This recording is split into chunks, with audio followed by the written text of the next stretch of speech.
Good morning! Magluluto ako ngayon ng dinengdeng. Ayan, meron kaming bulaklak.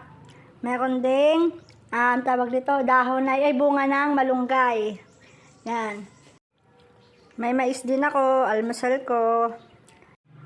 Meron din pala akong daing. Ito yung ipaparas ko mamaya sa dinengdeng. Yan, piprituhin natin yan. Sarap yan. Charan! Ito na po siya. Ito yung kamatis, sibuyas at luya. Papakuluan ko muna ito mamaya sa tubig. Tapos ito lahat ng nagulay na napitas ko. Ayan. May spinach, malunggay, sitaw, sili, bulaklak. Tapos ito yung malunggay na bunga.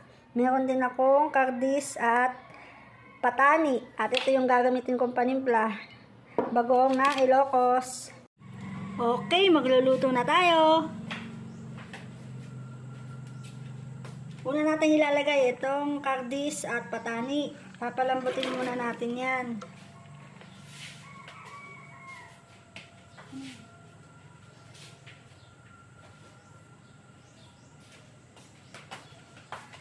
Isabay na rin natin itong luya at ang sibuyas. Kamatis, mamaya na lang yan ilalagay pag malapit na maluto. Tapos, takpan natin. Ayan. Makalipas yung 10 minutes, mabilis lang siya lumambot eh. Yan na. Timplahan na natin ang bagoong muna.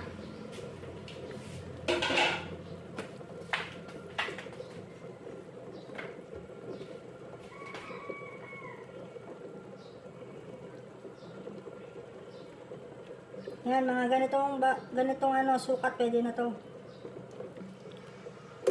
Lulutuin muna natin yung bagoong.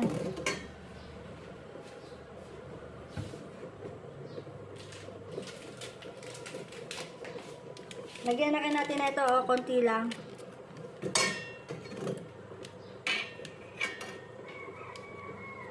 Na, pwede na yan. Takpan ulit natin.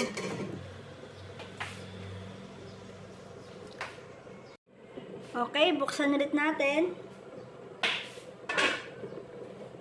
Ilagay na natin tong sitaw at sili.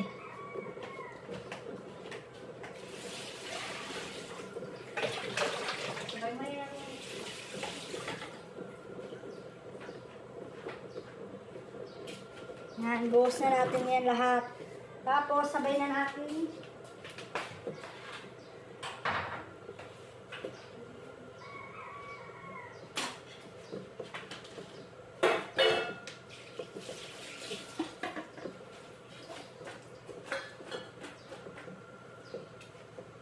Lagay na rin natin tong bunga ng malunggay. Palambutin lang natin yung sitaw bago natin ilagay yung mga dahon.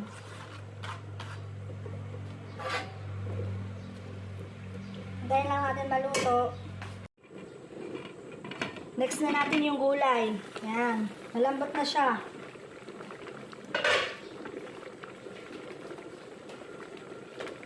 Lagyan na natin tong dahon ng kalabasa, spinach, at ang malunggay. Sarap po, daming gulay. Sipag ka lang magpitas, may ulam ka na.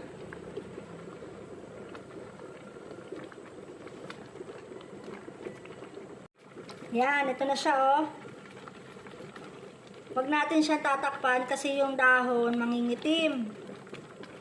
Hayaan lang natin siyang kumulo. Mga 5 minutes, ganun, pwede na to. Or 3 minutes lang pala.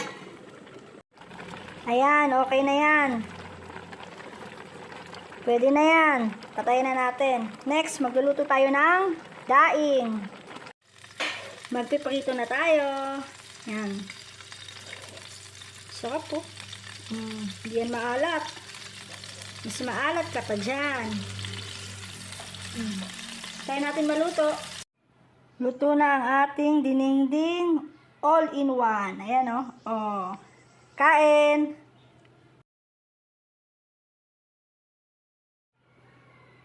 Alright.